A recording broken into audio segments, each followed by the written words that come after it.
I'm here with Gary Mckinnon, and we're here to talk about his possible extradition to the United States for some hacking that he's done, and some investigation he's also done on the part of UFOs and disclosure. So Gary, maybe you can tell me what it is that the U.S. government is really sort of on about in regard to you, and your perspective on it. The main thing that concerns me, I've made full and frank admissions all the way down to police interviews that yes, I did obtain unauthorized access to these systems, but they're piling on these ridiculous damage claims. And I've since found out that for it to be worth a year in prison in America for an extradition case, it has to be worth at least $5,000 damage because it comes under cybercrime. So, as if by magic, lo and behold, every machine I was on, I'm accused of causing exactly $5,000 worth of damage to. So it's patently untrue. And in my opinion, and the opinion of others more well-informed than me, the pressure they're bringing to bear has more to do with where I've been and what I may have seen. Okay, so yeah, I found that very interesting that they were actually claiming damage, because my understanding is you were on a dial-up modem and that you didn't even download files. So how is it that you actually did any damage? They've got no explanation. I mean, they just claim it. And under this new extradition law, you don't have to provide any evidence, which is ridiculous. And also, it hasn't been signed on your side of the water. Congress, Senate hasn't ratified it, so at the moment it's a treaty with only one signature. Okay, and you had one hearing, and when was that exactly? The last one was, I think, in the middle of May or towards the end of May, I'm not sure. And you have another one coming up in July, is that right? No hearing scheduled as yet. We've got till June the 21st to make representations to the Home Secretary, and then after which time he'll make his decision as to whether or not the extradition is allowable. And then if he decides that it is allowable, which I'm sure he will, then I can go in the appeals process. Okay, and so once you're in the appeals process, you're still safe over here, so to speak, in terms of they actually can't do anything to you yet. Is that right? That's correct. Yeah, I mean, I've been on bail now, £5,000 security for months and months, and since before that, well, for 4 years since the arrest. So for 4 years? Yeah, you've been March 2002 they arrested me. Wow. Okay. So maybe you could explain exactly what you're in for, or up for, I guess might be a better word. Apparently it's 7 counts of intentional or malicious damage and unauthorized access, each count carrying 10 years maximum each. And previously the American government had tried to do some deals with me, whereby they said if you don't force us to go through extradition and just come across of your own free will, then we'll give you only 3 to 4 years in prison, most of which you can serve in your own country after the first 6 months or 12 months.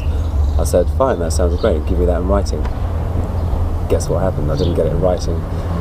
So I said no to the various deal offers. So it looks like on paper they said to me, if you don't accept the deal, we'll prosecute you to the max. That's a verbatim quote from Ed Gibson, who was the attaché of the US Embassy in London at the time. And to me that's not a deal. A deal is something arrived at after reasonable discussion between 2 or more parties. Absolutely. Not saying, here it is, if you don't take it, we'll prosecute you to the max. So yeah, I think they do want to try and push for the full 60, 70 years in prison, which is ridiculous considering they had blank passwords and there was no passwords. Right. So let's get into that a little bit.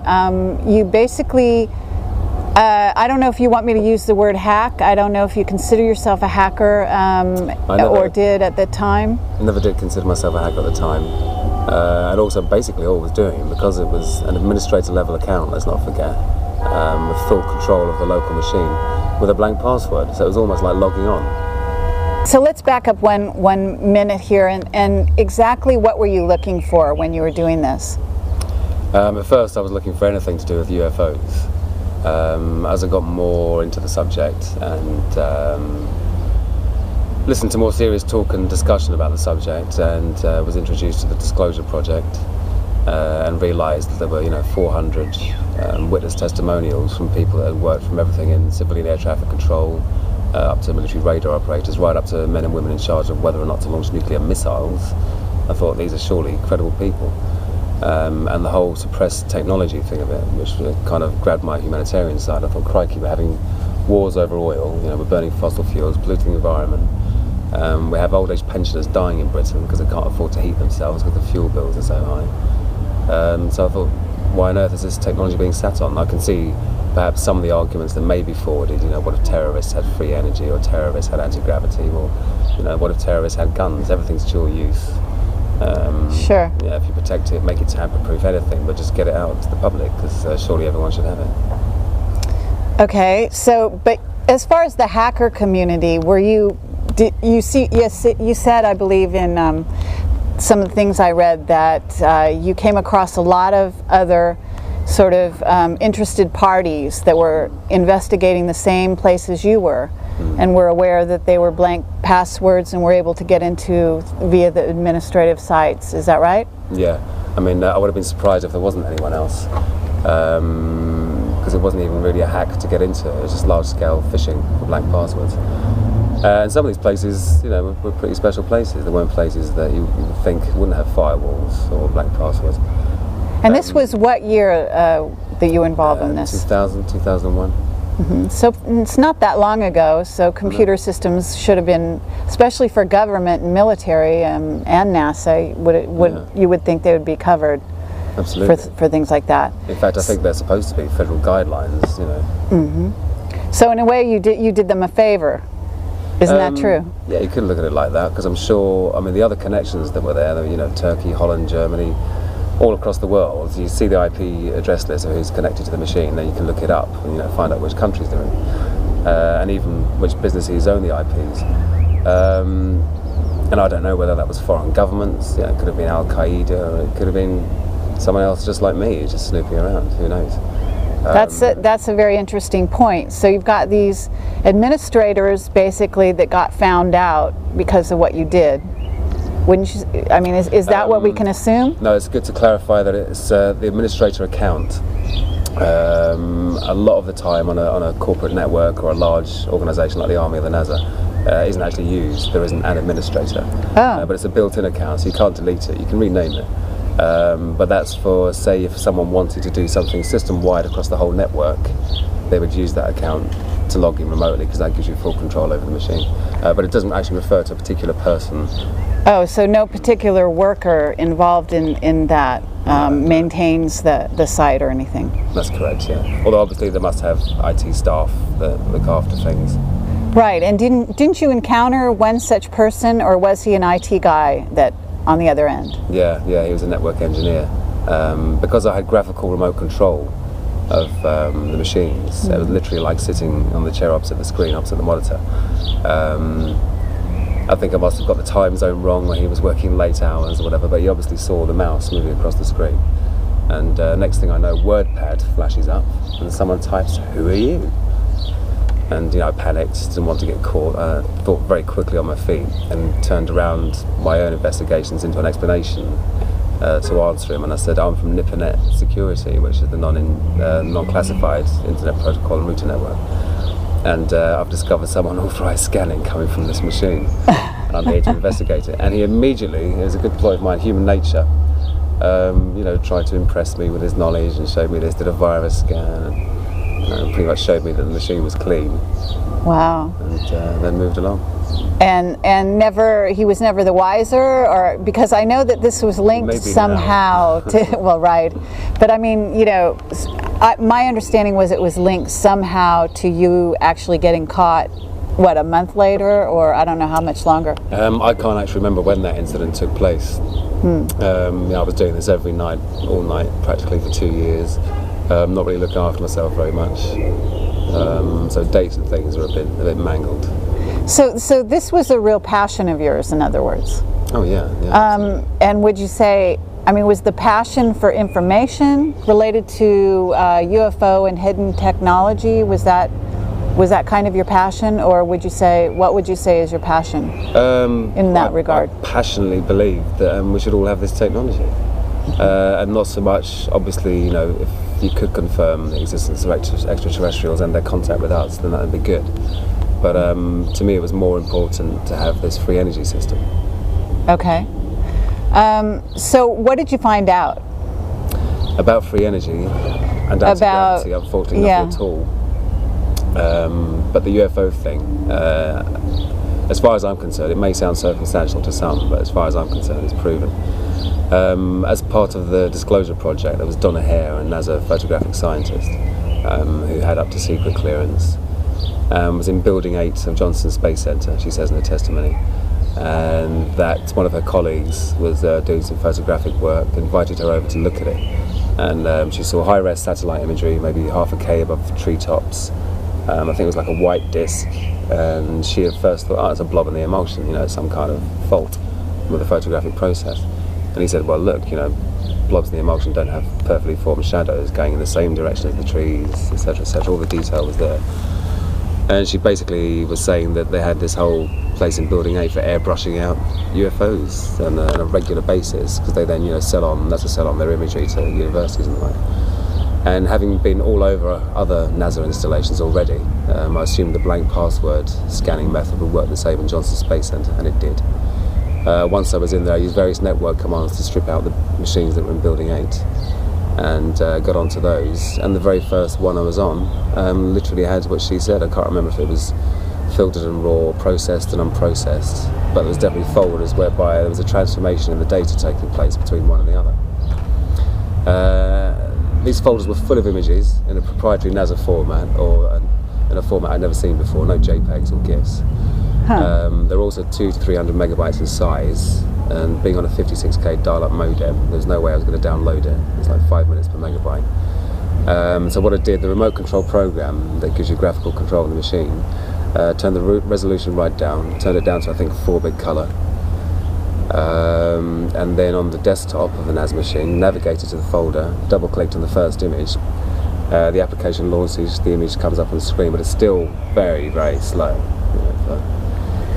And what I saw, I was hoping to see exactly what she was describing, you know, sources and very definite imagery. And what instead I saw was, I assume it was the Earth. This was in sort of shades of grey, but you had the Earth's hemisphere, filling about 2/3 of the screen, and then halfway between the top of the hemisphere and the bottom of the picture, there was a classic sort of cigar-shaped object, but with, you know, the sort of golf ball domes, geodetic domes, above, below, and this side, and I assume the other side as well, so to the left and right as well, and with very slightly flattened cigar ends.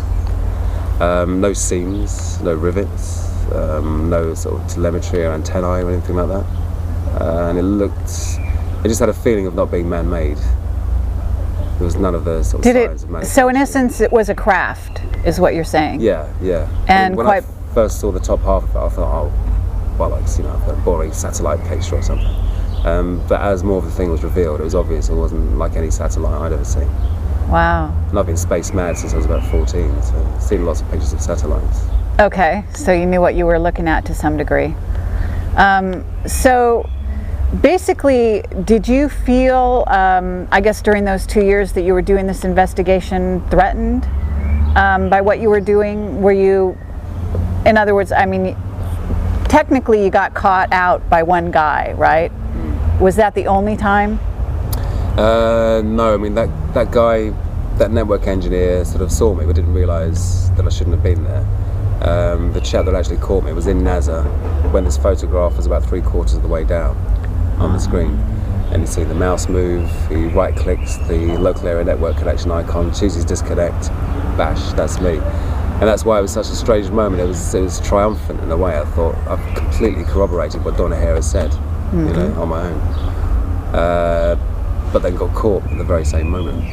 Well, when you say you got caught, I mean, how did he catch you? I understand he closed down the network so you couldn't continue to visit, but does that mean he actually knew who you were at that point, or did it take them a lot more investigation to find out actually where you came from? It took them a while longer, I think a good while longer, although I'm not sure how much longer, because again I can't remember if that was fairly near the end of my investigations. I think that may have been late 2001, and I was arrested in March 2002. But what happened, I'm told, is that NASA and the various military establishments that I was in shared information, which I think these bodies should do more often, and don't do it enough, just like law enforcement. And realised that whoever had been in the systems was using the same tools, the same program, the same method of entry. And I think NASA knew it was from a United Kingdom IP address. And this is the thing, I wasn't a professional hacker, so I wasn't always covering my tracks and stuff or thinking properly. I was, being in time zones when people were still working in the offices and such. So yeah, that's... So have you, Donna Ware, guess you heard her testimony or saw her testimony somewhere. Was it on the web, or how'd you come across? Disclosure Project website, their 2001 National Press Conference. Oh, I see. And has she ever gotten in contact with you at all? No. But she must know that there was... Has, okay. So. Huh. And you've actually been interviewed by a number of publications, such and reputable establishments, so-called, such as the BBC. Is this right? Yep, BBC, Channel 4, Channel 5, ITV. And the BBC Guardian. World Service, the Guardian. Financial Times. Yep, the FT. I've been in the Metro, the Standard, the Daily Mail. Want me at the moment. In fact, I've yet to return his call. Okay, and just recently, I guess, by Linda Moulton Howe. Yeah. Okay, for Coast to Coast, or possibly for Coast to Coast at some point. Yeah, Earth, Stars and Dreamland. For her own website. Okay. Yeah, just wondering, because I know that your cause is kind of a cause célèbre here in the UK, but it's not really getting the kind of coverage that it deserves in the United States at this point. Isn't that right? Yeah, in my view, there's a deliberate news blackout over there. I've only had contact from, I think it was CNN and none of the other news networks. Because I think there seem to be two factions in the US military and government. One of them is hugely embarrassed by what you could term failings in security. No firewalls, no passwords, no security, basically. Especially since 9/11, the security should be a lot more strong. And the other faction seems to want it all out in the open and to have a big show trial, a big circus trial, and say this is what happens to hackers. Oh, I see. To use you as a scapegoat kind of person. Well, that sounds unfair, and it sounds like, just from the most obvious level, is that why didn't they just hire you? Since you basically pointed out a real hole in the system, they could have brought you on board. It sounds like you're not totally against security, computer security. No, not at all. And I've got great respect for law enforcement agencies and military agencies. When they're thinking correctly. But I think these days they know I'm in complete disagreement with years and years of not American foreign policy. I hate when people say, it's American this, American that, 'cause it's not the American people. It's just you've been the victims of a succession of very bad governments with very short-termism outlook. So I think they know that I wouldn't work for them. And how does the British government actually treating you, or have you had any interactions with members of the British government? Well, I mean, obviously, right to MPs and that sort of thing. But I am very disappointed when you think the first thing the British government did with this was hand it over on a plate to the American government. All the evidence was in London, my hard drive was in London, I was in London. I'd made a full and frank admission to all the unauthorised access, all the details were there. And at first the police here were quite friendly. They said, oh, you may get 6 months community service, just helping the community at large, etc. But when they went over to America and had meetings with the Office of Naval Intelligence, and I think possibly the Air Force Office of Special Investigations as well, they came back with a completely different attitude. Very, very heavy, very, very serious. And then you suddenly got all the headlines about criminal masterminds and all this rubbish. Right. And isn't it true that you also sort of were inspired by War Games to some degree, the movie? That's a kind of a misquote by John Ronson.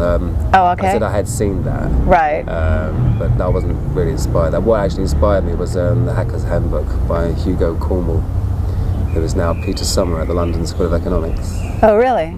It was the first hard information publication I've read. In fact, the first issue was banned by the UK government. It had to have a reprint and stuff taken out. But now he's basically teaching. Isn't that right? Yeah, I'm not sure what he lectures in though. Oh, okay. All right. Well, that's very interesting that you sort of got into this via someone who's, I guess you certainly could say, working for the establishment on some level, right? But he wrote a book about hacking. I mean, hacking is a way of finding out information. It's kind of slang for somebody who's an investigator, but maybe not liked or not appreciated by the powers that be, right? Okay, yeah, like a journalist hacking away at the typewriter. So, can you tell me what else you found? Because I know that you have some information in regard to non-terrestrial officers. Is that right? Yeah, there was an Excel spreadsheet, and the title was non-terrestrial officers. Then it had names, ranks. It wasn't a long list. Didn't even fill a whole screen, I think. Well, could you just generally say how many? I mean, if you were to guess, are we talking 20, 50? 20. Maybe 30. Did you notice if they were male or female by chance? That I can't remember. Okay. First names and last names? Definitely ranks, but nothing to say, Army captain or Navy captain or... so the designation wasn't there as far as which organization they worked for. Huh. So I mean, that was entitled non-terrestrial officers, and obviously it's not little green men, so I was thinking, what force is this? And that phrase is nowhere to be found on the web or in the official Army documentation or anything. And the other thing was a list of ship-to-ship and fleet-to-fleet transfers. Bear in mind, fleet-to-fleet, so multiple ships, of materials. And these ships weren't, US Navy ships. Again, I don't remember any of the names, but I remember at the time looking and trying to match up the names, and there wasn't anything that matched. So, now this theoretically would have been pretty top secret information if indeed non-terrestrial is what it sounds to be, which is off-world, right? Yeah, I mean, I gleaned from that information, I surmised that an off-planet sort of space marines is being formed. And if you actually look at DARPA, Defence Advanced Research and Projects Agency literature at the moment in the last few years, and a lot of the government space command stuff, it's all about space dominance. And it really is, the final frontier. So I think, it's natural for them to want to control space and be developing a space going force in secret. But I think most likely using technology reverse engineered from ET. To get out there, in other words. Yeah, and also to be cloaked. I mean, otherwise, how many other governments would see this going on? So, and this was, what part, I mean, was this NASA? Where was this? Are you at liberty to say? Again, I wish I was. I find it so hard to remember all of it. It's strange, I can remember IP addresses, but lots of the names and where I was when I found particular things. I remember thinking at the time, this must be NASA and the Navy, and all, secret parts thereof. So it was either the Navy or NASA I was in, most likely. But I think it was most likely the Navy, but I'm not entirely sure. Okay. So at this point, this kind of a discovery is really stupendous, right? I mean, for any researcher to come across something like that is pretty intense. If what I surmised to be correct was correct, and it does kind of point that way, I think. Okay, are you familiar with the Serpo story? We've mentioned it. I mentioned it to you, but I don't know if you've actually, because you're not on the web, right? You haven't been on the web for a number of years. That's correct, yeah. That's part of your, what do you call, probation? Bail conditions, yeah. So perhaps you didn't know about it, but it's an alien-human exchange program that supposedly took place between, I think it's 1968, 1978, and there's been a release of information on the web, and I've given you an article here from the Fortean Times to kind of fill you in with it. But just offhand in hearing about this, there were 12 astronauts that actually went to another planet. The planet was called Serpo in the Zeta Reticuli system, supposedly. Now, a lot of people say this is all disinfo, but the interesting thing is that when you say non-terrestrial officers, there's actually a chance that it could be the Serpo astronauts that this is referring to. Does that link up for you at all? Well, I mean, yeah, it certainly could do. I think all things are possible in these kind of cases. I mean, yeah, just the fact that it's not based on Earth doesn't necessarily mean it's orbiting Earth, does it? It could just be based on another planet, another solar system. Right, because it's just non-terrestrial, meaning not on the Earth. Yeah. So yeah, we're talking about people that are based somewhere else in the solar system, theoretically, whether they're circling the planet in a spaceship or they're actually on another planet. Anyway, it's just an interesting link up that's kind of unexpected, I would say. Yeah. So what exactly happened to you when like sort of the blow by blow of when you got discovered? I'd been asleep for an hour, and it was about 8 o'clock in the morning, and I think my girlfriend answered the door. It was the National High Tech Crime Unit. 4 or 5 officers, a big police van.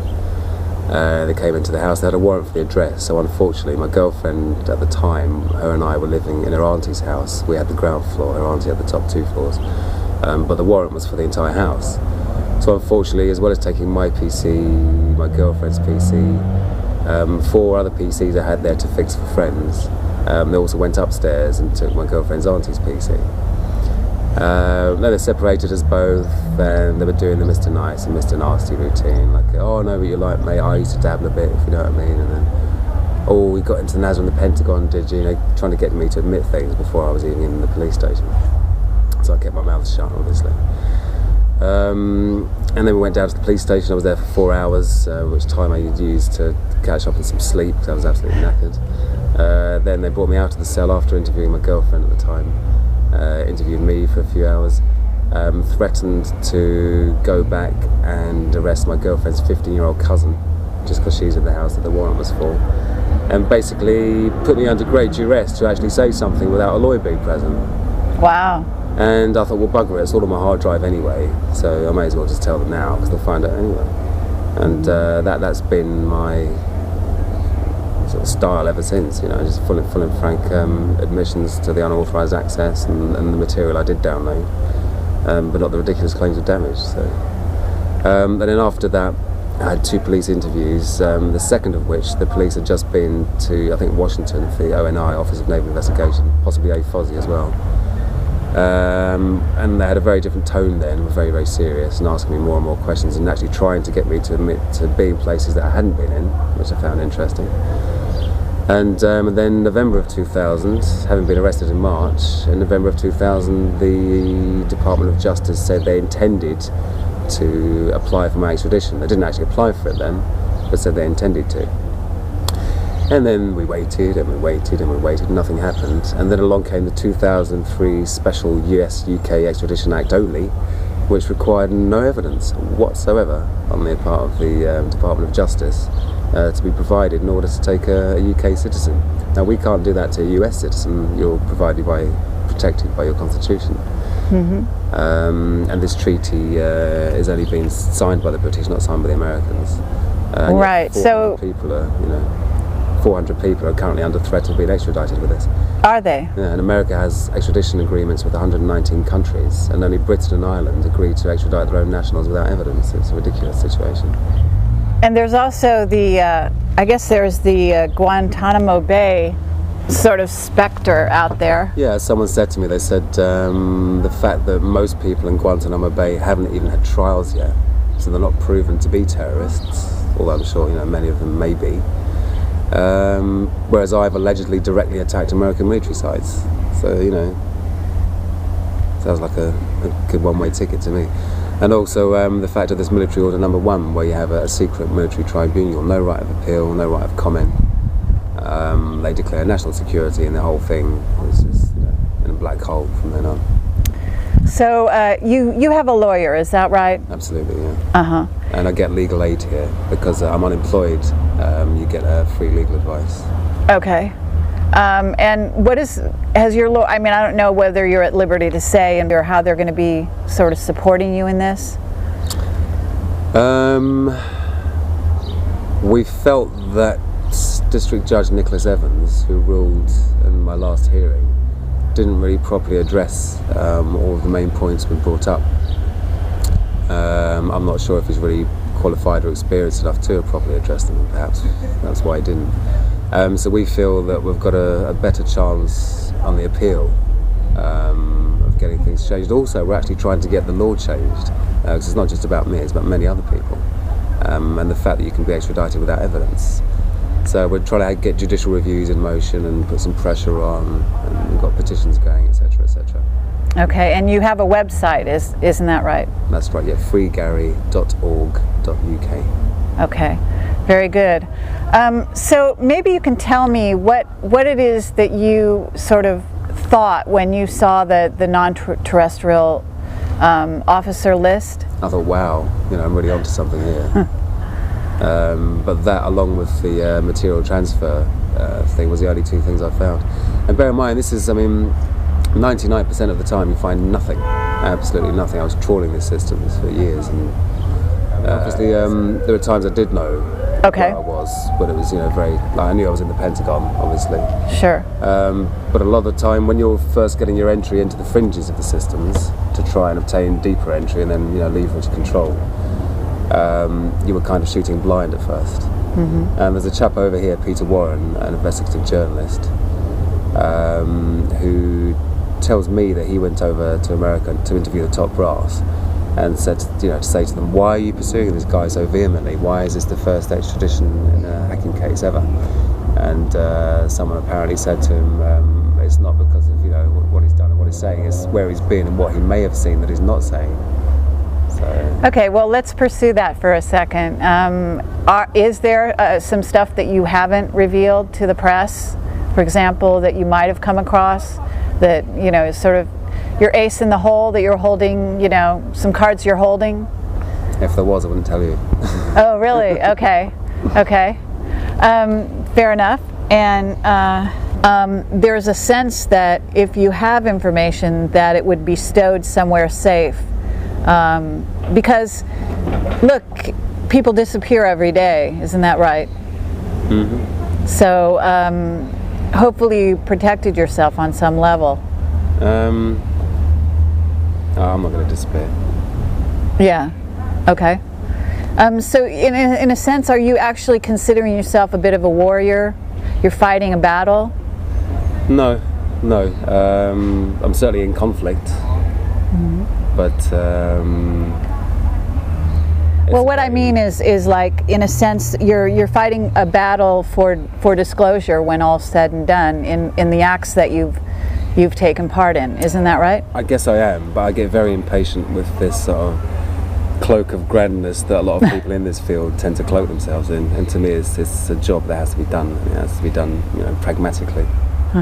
So I don't really see myself as anything. I just want to I want to beat this rap and then carry on following the UFO disclosure thing, but obviously through legitimate channels this time.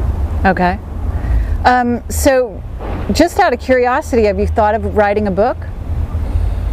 I hadn't thought of it, and then John Wiley and Sons approached me, and they got me to write the blurb, the new book proposal document, and write some stuff on the back, Sure. Gary Mckinnon tells us this, that, and the other, and they said, "Oh, great! It sounds really good." Wow! And then they had a meeting with their legal department from stateside, because it's an American-based company ultimately, and that was it.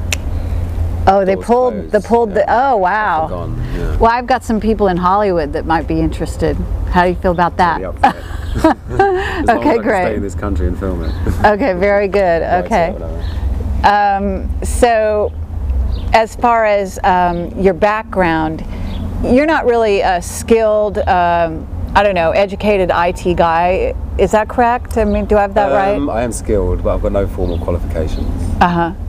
But when you started this sort of search, Had you worked in the field? Oh yeah. I mean, I had my first computer at 14. Learned to program in BASIC, then I learned to program in assembler, and then didn't do any computing work for a long time, but it was a hobby. Graphics programming, OpenGL, artificial intelligence, games programming, and then went to study computing, but found I had a lack of ability at high-level maths, so I couldn't even start the computer science degree. So they bumped me down to a higher national diploma, and I still had trouble with higher-level maths, so I had to leave that altogether, and just went to work in it. Got my first job with no experience whatsoever, apart from my own hobbyist experience, just installing and configuring Windows. And from then on, you get another contract, you get more experience, you do more stuff. And at that time, employers respected experience more than pieces of paper. And I found later on they started to respect the pieces of paper more, but I could sit next to 10 guys with MCSEs and whatever and be better than all of them put together just because of 20 odd years experience behind me. So great. So you've done some game and artificial intelligence work as well? Yeah, not for work, for pleasure. Genetic algorithms, fuzzy logic, that kind of stuff. Fabulous. And I understand you're also into graphics. Yeah. You have a background in that as well. I'm using OpenGL as a way to learn the C++ programming language because you get lots of visual feedback. It's a very rewarding way to learn something that's quite dry, really. Huh. Okay, cool. So you're very self-taught in a lot of ways. Now, I'm just curious, have you had maybe the hacker community come out for you in any way? Because I was never part of the scene, so to speak. I did contact a couple of chaps whom I saw in a news group posting what seemed like very well-informed and knowledgeable comments upon my case. And one of those chaps is now the guy that runs the Free Gary website. He's very knowledgeable, very worthwhile, very caring. One of these people that just seems to be sacrificing his entire self for the good of everyone else. And I've read some stuff that lots of hackers are angry. I've read that hackers have said, oh, if Gary goes to jail in America, we'll hack the bejesus out of the American government. Please don't do that, chaps. Do you have other people that are sort of in there batting for you, like family, friends? I mean, my mum's a tower of strength, But I'm lucky enough to have 4 parents. I speak to my stepdad and my real dad a lot, and my stepmum, not quite so often because she still lives in Scotland. But yeah, friends incredibly supportive. I mean, having told me to stop doing what I was doing, they didn't really know exactly what I was doing, but they knew I was in places I shouldn't have been. And they're all saying, oh, it's very silly, you shouldn't do that, and trying to discourage me from doing it. And then they were very angry when it first came out that I'd been caught. But yeah, they're incredibly supportive. Okay. And I think the best thing is when we just make jokes about it, because it's quite dark sometimes, thinking, God, I could be facing 60 years in jail. So it's right. good to keep a sense of humour. Okay. When you do investigation for 2 years, I'm sure that a lot of it sort of goes into the back of your head somewhere. And I was just curious whether or not of course I don't know what you're reading lately or anything, but if you ever find things that collaborate what you might have come across, that kind of thing. Yeah. I mean, my story in itself, just that hacking story, I didn't find out. Well, there was only a few items. So, there's nothing more that I've forgotten. That is all there is. The Excel spreadsheets and the picture. But you're absolutely right. Having read lots of stuff recently, I've had so many people get in contact with me, and thanks to all of them sending me books and DVDs and being unemployed and stuff, it's really nice to have something for your brain to chew over. Sure. And I did realise there were places I'd been, which I didn't know at the time, but I've since found out are apparently hotbeds of UFO activity. China Lake. Well, certainly, I guess Johnson Space Center. Well, yeah, absolutely, Johnson Space Center. A couple of NSA machines in Fort Meade as well, actually. So yeah, the stuff, I do think I probably was in places that were more sensitive than I realised at the time. I probably missed a whole lot of stuff, So you did keyword searches, isn't that right? Well, no, once you're actually, you have to become, it's no good just being an administrator of the machine. You have to become what they call in a Microsoft network the domain administrator, so you've got full control of the entire network. Once you've got that, you can run a program. I used one called Land Search, I think, at the time, which just searches every single computer and picks up files of certain types. But unfortunately, at that time, it wasn't good enough to look for keywords within the files. So I had to get creative with file names. Wow. So you could have just missed something that was top secret just because it was called, some innocuous name that didn't, trigger any idea. And also I eventually realised there was one network I was on, I won't say which, where because of the technique of rather than going around with a CD and installing Windows in every machine individually, you create what's called an image, and you shoot that image across the network onto each machine. On this particular network, the image had been made with a blank administrator password, so I had 5,000 machines, all with blank administrator passwords. What was the question there? How do you search something like that? Oh right, yeah, that's what I started to realise. This was just too huge a job for one person. Right, I thought, absolutely. It could take me years and years and years. And it did become boring, because most of the time you find nothing. And also my relationship was going down the pan. I'd left my job, I was going down the pan, wasn't eating properly, wasn't washing properly. It was a proper unhealthy obsession. So you were really motivated though, on a certain level. Yeah, I thought I was doing something that would ultimately be for the benefit of a lot of people. So. Well, I think there are a lot of people out there that would support sort of the right to know on a certain level. Certainly free energy, and if we're sending officers off world, then what are we doing using things like the space shuttle, the ancient machinery that's blowing up in space? Yeah. And I think what you're saying about hacking to find stuff out, I think I wouldn't advise anyone to do it or anything like that, but there's plenty of times in history where you can only gain freedom by breaking the law. Jesus himself, I remember in the Bible, telling people off where poor people were stealing food off the tables, and they were cutting their hands off, and he's like, yeah, they're poor, they're starving, let them steal a little bit, how's it going to hurt you? Right. Would you do you envision a future for yourself? I'd like for this whole thing to be dropped, or at least to be tried in my own country. That's the first thing. That's obviously taking up a lot of my energy at the moment. Beyond that, I'm absolutely fed up with fixing people's computers, and I'd like to follow my singing ambitions, which is where my main passion lies, singing and songwriting. Oh, great, okay. I'm sick of machinery and technology and fast living and profit and Okay.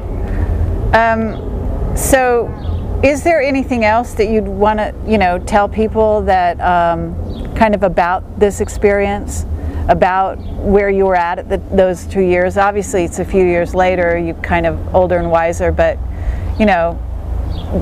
is there a message within what you were doing back then, kind of, if you can place yourself back then? Always listen to your girlfriend. Okay, I hear that. Very good. Okay, well, this is Carrie Cassidy, and we've been talking here with Gary Mckinnon, and having a beer out in a pub, the back of a local pub here in London, on the outskirts. Isn't that right? That's correct. And I do have one other question. I'm wondering, do you think to this day that you've got organizations that are using that kind of administrative blank password, duplicating desktops? Right, well, I'm not sure, but I mean, is it the Government Accounting Office over there, or the General Accounting Office? They put out a report every year appraising federal security and critical national infrastructure. And I read that every year, and every year it doesn't get any better. Wow. So I think I'd stake a hefty amount of money that if I went and did that again today, that you could probably do the same thing again. Yeah. So what that actually means is that there could be easily some people out there that are coming across the same things you are. I reckon. Yeah. They're just not getting caught. Yeah. Right. Now, just in terms of the ET situation, did you ever have a sighting yourself, or have you ever, had any interactions with other races, other beings from other planets? No, I saw something once when I was about maybe 11 or 12, I think, and it was just a light in the sky. It was night time. And it wasn't moving in a straight line, it was moving very erratically. It had a general direction, It was moving very erratically side to side. I thought, well, it's not a meteor, it's not a satellite. But I didn't know what it was. It wasn't an aeroplane. The sort of lateral motion was quite fast. Okay.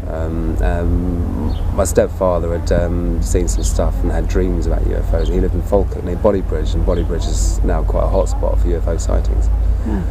And he was a sci-fi fan and got me to sci-fi when I was young, so that kind of sowed the seed of this kind of stuff. And also, God, just the thought of meeting beings, from somewhere else. So it'd be better than swimming with dolphins, wouldn't it? Good point. Did you do any investigation of your own governments, or are you at liberty to say? Let me put it this way: our government security is very, very, very, very good. Oh, really? Computer security, yeah. How about that? That's very. But then again, so is the CIA's. I mean, Langham, for instance. Langley. That's very, very, very, very good as well. So but you were able to get into the Pentagon. You were able to get into NSA. Yeah, but that wasn't via breaking their security mechanisms as such. That was via a very old technique called trust relationship exploitation. So you start off, say, on a Navy logistics site, which isn't well protected, and because you're already coming from a .mil internet address, then all the other .mils trust you. Ah. So you gradually, go up the hill and get in deeper. Huh. So were you reading emails during this time? Were you able to come across that kind of thing? No. I made it a personal rule not to read people's emails. Oh, that's interesting. I mean, I was looking for documentation, not communication. And if you once you'd started reading emails, I mean, crikey, what a load of data to sift through. It would just be ridiculous. What about the Majestic? Are you familiar with the Majestic site, website with Majestic documents, top secret documents, that some of which have been sort of exposed? Yeah, I've heard about that. See, at the time, I wasn't really in the sort of UFO scene as well as not really being in the hacker scene. So there's lots of stuff I wasn't aware of, and if it had been, I probably would have done a better job and got more out of it. But as far as I know, the Majestic things aren't proven to be real or false yet, are they?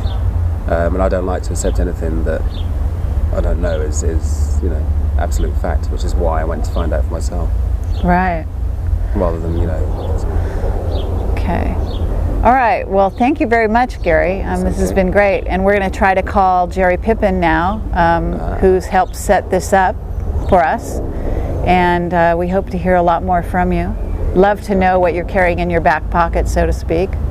I hope the day will come when disclosure allows you to actually reveal as much as you may have come across. Well, I didn't say I was carrying anything in my back. Absolutely, absolutely. I understand, but you got to understand that there's always the question, and it's a fascinating subject. All right. Well, thank you very much.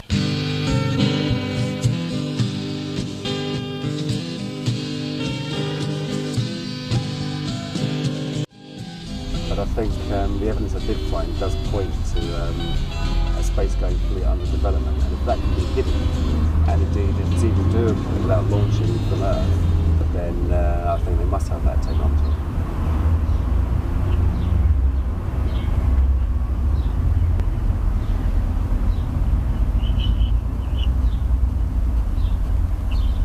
I do have to appear, but I don't have the right to say anything.